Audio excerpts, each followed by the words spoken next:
Hi friends, ఎలా ఉన్నారు అందరూ? మీరు ఫస్ట్ టైం నా స్టోరీ ప్రొఫైల్ని విజిట్ చేస్తూ ఉంటే లైక్ చేయండి, సబ్స్క్రైబ్ చేయండి, పక్కనే ఉన్న గంట సింబల్ని యాక్టివేట్ చేయండి. వెన్నెల్లో రాకుమారి. వెన్నెల అలా ఇంటి లోపలికి రాగానే తన వెంటే రాధ, మాధవి ఇద్దరూ వచ్చి అమ్మా తలుపు తెరవమ్మా అని బాధగా తన కూతురిని పిలుస్తున్నారు. వెన్నెల మాత్రం వాళ్ళు అలా పిలుస్తున్నా కూడా వారి ఇద్దరి మాటలు పట్టించుకోవటం లేదు. నువ్వు ఇలా ఏడుస్తూ ఉంటే మేమిద్దరం చూడలేము, నీ బాధని కూడా మేము తట్టుకోలేము. నీ కంటి నుంచి కన్నీరు వచ్చినా కూడా మా ఇద్దరి మనసులు బాధపడతాయి. నీకన్నా ఎక్కువగా మేమే బాధపడతాము తల్లి, ఏడవకు, తలుపు తెరవమ్మా అని తలుపు కొడుతూ వారు కూడా ఏడుస్తూ పిలుస్తున్నారు. వెన్నెల అని ఇద్దరు వెన్నెల గది దగ్గర తలుపు కొడుతూ ఇద్దరూ ఏడుస్తూ పిలుస్తున్నారు. వెన్నెల మాత్రం పట్టించుకోవటం లేదు. Don't scape, please keep watching. గంటసేపు తరువాత వెన్నెల అలా వెక్కి వెక్కి ఏడుస్తూ ఉండగా తనకు అకస్మాత్తుగా కడుపు నొప్పి వస్తుంది. వెంటనే తన కడుపు మీద చేతులు పెట్టుకుని అమ్మా కడుపు నొప్పి భరించలేకున్నాను అని ఏడుస్తోంది. అదిగో స్కిప్ చేస్తున్నారు, స్కిప్ చేయకండి, కొడతా, స్కిప్ చేయకండి. వెన్నెల అలా కడుపు నొప్పి అని ఏడుస్తూ ఉండగానే రాధా, మాధవి ఇద్దరు కంగారు పడిపోయి వెన్నెల తలుపు తెరువు, హాస్పిటల్కి పిలుచుకొని వెళ్ళాలి, ఎందుకు కడుపు నొప్పి వస్తోంది వెన్నెల, గది తెలుపు తెరవమ్మా, నేను చూస్తాను, అమ్మ దగ్గరకు రామ్మా, ఎందుకో నేను చూస్తాను కదా అని మాధవి బాధగా అడుగుతుంది. ఇద్దరు ఆ తలుపు శబ్దం గట్టిగా వెన్నెలకు వినపడేలాగా ఇంకా గట్టిగా కొడుతూ అరుస్తున్నారు. రాధా, మాధవి ఇద్దరు అలా పిలవగానే వెన్నెల కడుపు మీద చెయ్యి పెట్టుకుని నిదానంగా లేచి వచ్చి తలుపు తెరిచి మాధవి చేతుల్లో కడుపు నొప్పి అని పడిపోతుంది. తన కూతురు అలా పడిపోగానే తన డ్రెస్సుకి అయిన ఎర్రని మరక చూడగానే అయ్యో మా కూతురు ఇప్పుడే ఒక ఆడపిల్లగా మారిందా, ఇన్ని రోజులు తను చిన్నపిల్లగా ఉన్న మా కూతురు ఈ రోజు నుంచి ఒక ఆడపిల్లగా మారింది అని ఇద్దరు తలుచుకొని మరీ ఏడుస్తున్నారు. అస్సలు స్కిప్ చేయకండి. వెన్నెలని అలా ఒక చోట కూర్చోపెట్టి తన మొహం అంతా పసుపుతో అలంకరించి నుదుటిన కుంకుమను పెట్టి తన తలలో పువ్వులు పెట్టి తనను అందంగా అలంకరిస్తారు.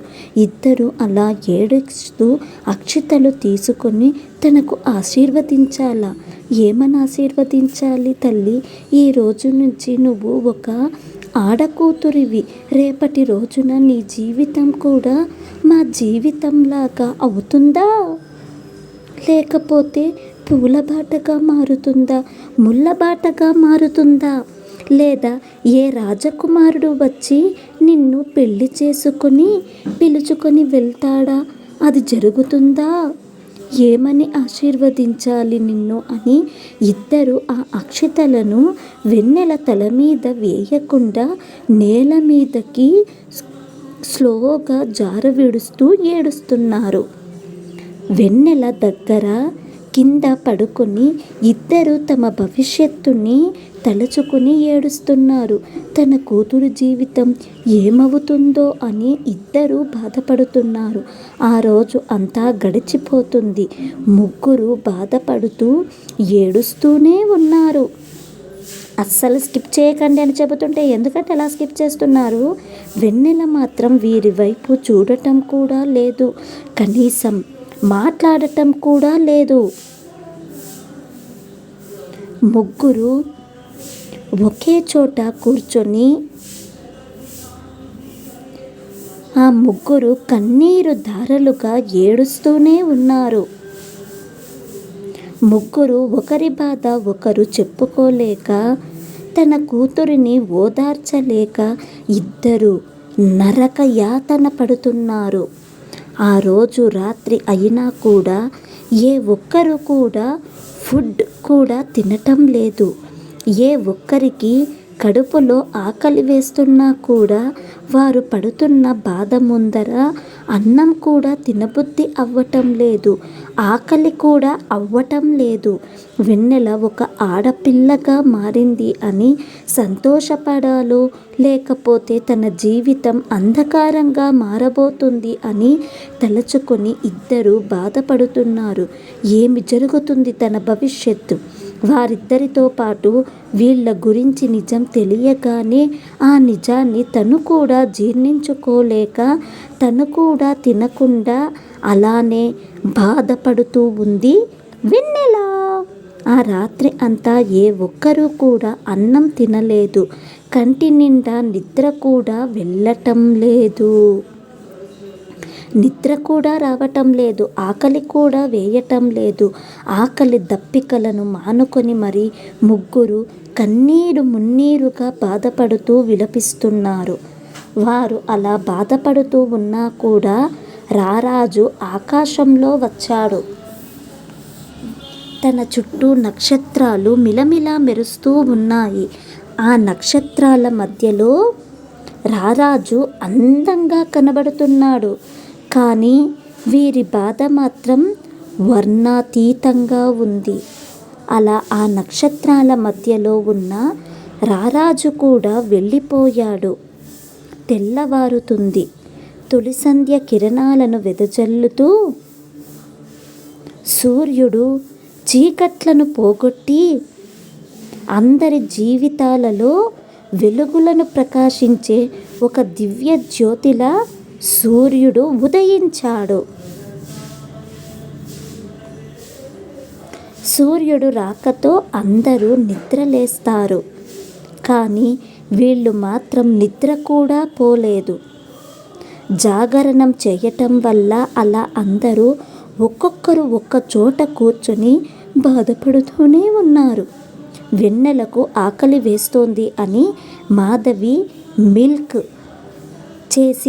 ప్రిపేర్ చేసి తన గదిలోన తనకు ఎదురుగా పెడుతుంది. ఆ మిల్క్ వైపు కూడా తను కన్నెత్తి చూడదు. 9 గంటల సమయం అవ్వగానే ఫ్రూట్స్, స్నాక్స్ ప్లేట్ పెడుతుంది. ఆ ప్లేట్ని కూడా తను పట్టించుకోదు, తినకుండా దూరంగా నెడుతుంది. ఇంకాసేపటికి మాధవి తన కోసం ఫుడ్ ప్రిపేర్ చేసి తనకు ఇష్టమైన వంటలన్నీ వండి తన దగ్గర పెడుతుంది.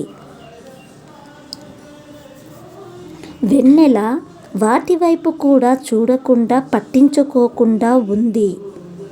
అస్సలు తినాలని కూడా లేదు అన్నట్టుగా కళ్ళను ఎర్రగా చేసుకొని తన ఇద్దరి అమ్మల వైపు చూస్తోంది.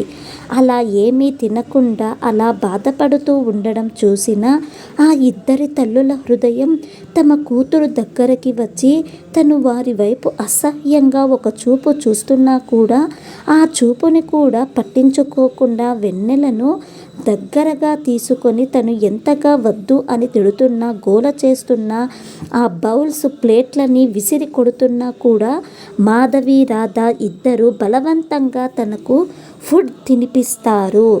అలా కడుపు నిండా అన్నం తినగానే వెన్నెల వీరిద్దరిని తన గది నుండి తరిమివేసి తలుపులు వేసుకొని మళ్ళీ తనను తాను బంధించుకొని శిక్షగా అనుభవిస్తుంది. ఒక జీవిత ఖైదీలాగా, నేరం చేసిన అమ్మాయిలాగా తనకు తనే శిక్ష విధించుకుంటోంది వెన్నెల. ఉదయం 11 గంటల సమయం అవ్వగానే మళ్ళీ వాళ్ళ ఇంటి దగ్గరికి కార్ వస్తుంది. ఆ కార్ హారన్ సౌండ్ వినపడగానే వెన్నెల తలుపు తెరిచి, అదిగో మీ వాహనం వచ్చింది కదా, వెళ్ళండి, వెళ్ళి మీతో పాటు నా జీవితాన్ని కూడా నాశనం చేయండి అని తిడుతుంది. ఇప్పుడు ఎవరిని పిలుస్తారు అని అనగానే ఆ డ్రైవర్, అమ్మ మాధవి అమ్మ మిమ్మల్నే పిలుస్తున్నారు అని చెబుతాడు.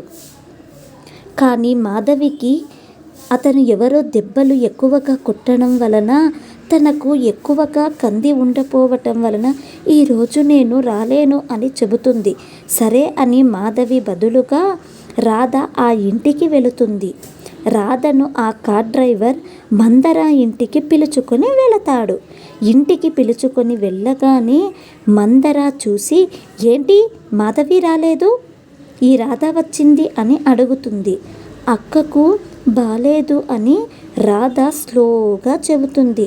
సరే అలాగే అని, మీకు ఇలా చేస్తే డబ్బులు తగ్గుతాయి, మీకు అయితే అని కాస్త అమౌంట్ తక్కువ ఇస్తుంది. అలాగే అతనిని సాటిస్ఫాక్షన్ చేయాలంట, లేదంటే అతడు ఇంకెప్పుడు మన ఇంటికి రాడు అని ఇద్దరిని అడగడు అని చెబుతుంది. కాస్త కోఆపరేట్ చేయి రాదా అని చెబుతుంది. అలాగే అతను ఏం చేసినా నేను పట్టించుకోను అని రాధ మందరకు చెబుతుంది. అతడి దగ్గరికి రాధ వెళుతుంది. అతడు, నాకు శోభనం అంటే చాలా ఇంట్రెస్ట్, శోభనపు పెళ్లి కూతురులా అందంగా రా అని చెబుతాడు.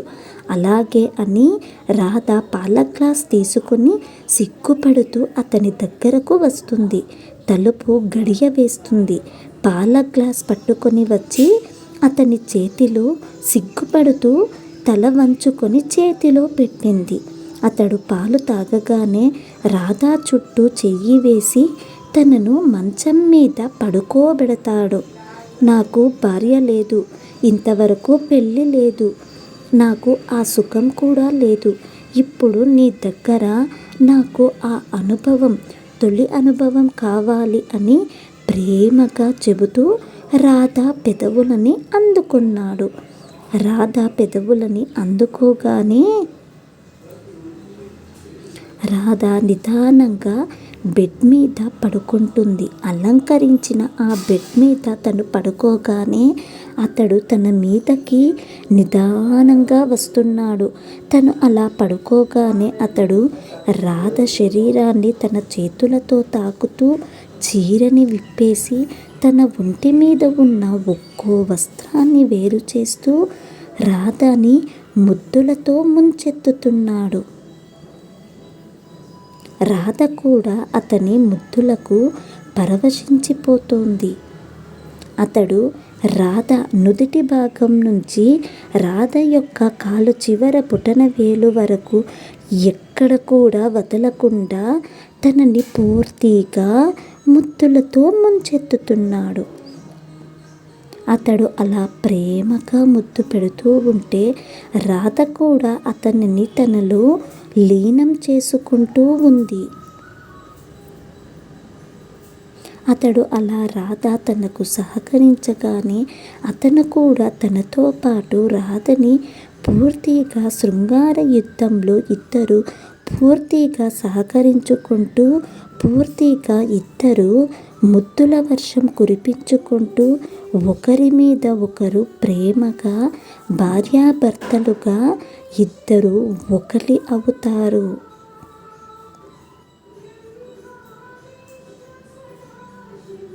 తొలి శోభనం రోజున పెళ్లి కూతురు పెళ్లి కొడుకు ఎలా ఒక్కటి అవుతారో అలా రాధ అతనికి సహకరించింది. Thanks for watching.